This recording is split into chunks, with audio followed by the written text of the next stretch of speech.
Hi people out there. You might wonder, why is this guy speaking English? Well, I can tell you I'm now part of the international conference North-Face Governments in Vienna at the university here. It's titled Democratic Governance in a Turbulent Age. And like the title says, we are discussing populism and fascism in actual circumstances, and I will discuss and present some theses I've worked out. I'm studying the doctorate in history, and this will be the matter of my doctoral thesis, of my dissertation, and I'm using this possibility to discuss it, to get some feedback from international experts. To give you just a brief look, a sneak preview at my thesis, I will tell you in this following minutes what I'm talking about. Well, I've scrutinized the situation of fascism and populism, and I've tried to elaborate which similarities are there and which differences are there. And I think the first thing is to just know and get a look, what's the terminology? What are we talking about?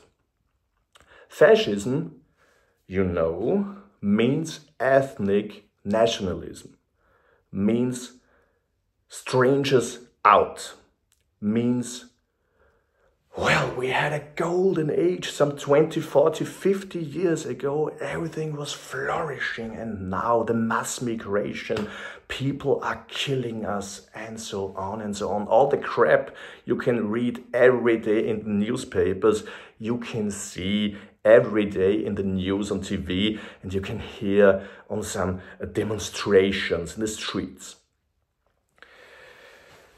The other,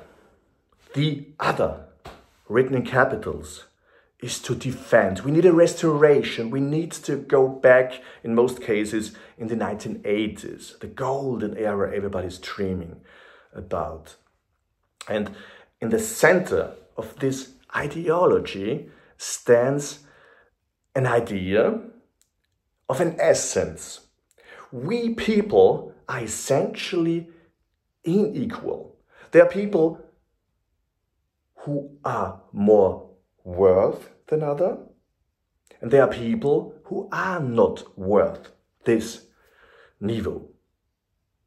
And you can see we have here a right-wing ideology, an extremist right-wing ideology, because the center of the right-wing ideology is people are different and this is good. So let them be different.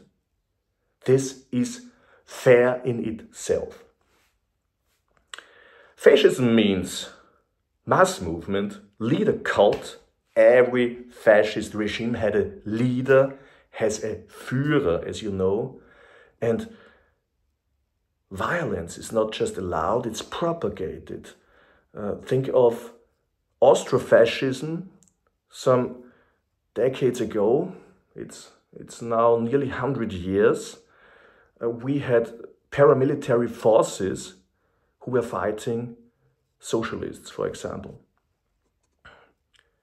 Plurality is not really loved by fascist leaders and people. And in most cases, the regime wants to grow, wants to take outside lands, imperialism. This is why I'm thinking, and a lot of experts too, modern Russia under Vladimir Putin is a fascist regime and no communist one. Populism, on the other hand, it's dividing society in two parts.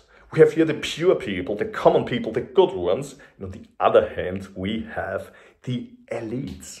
The elites are bad.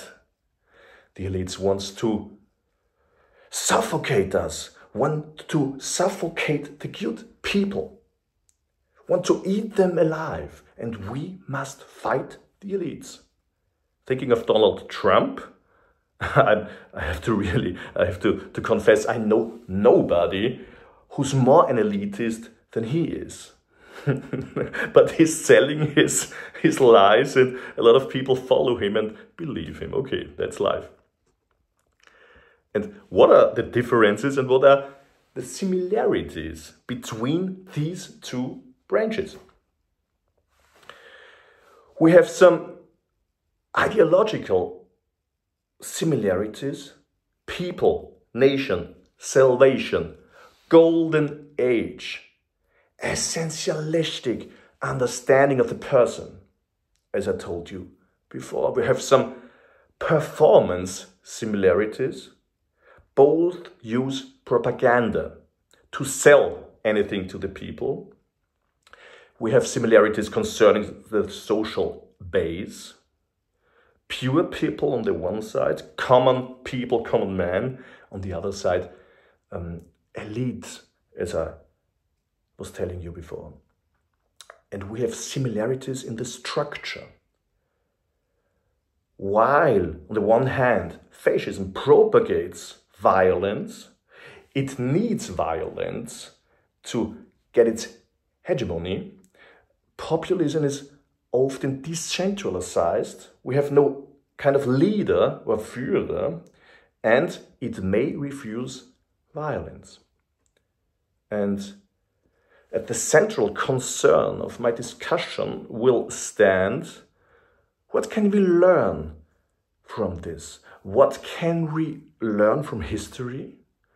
From our knowings of fascism some 100 years ago for nowadays? Are there really similarities? And what should we undertake to prevent again having a fascist regime?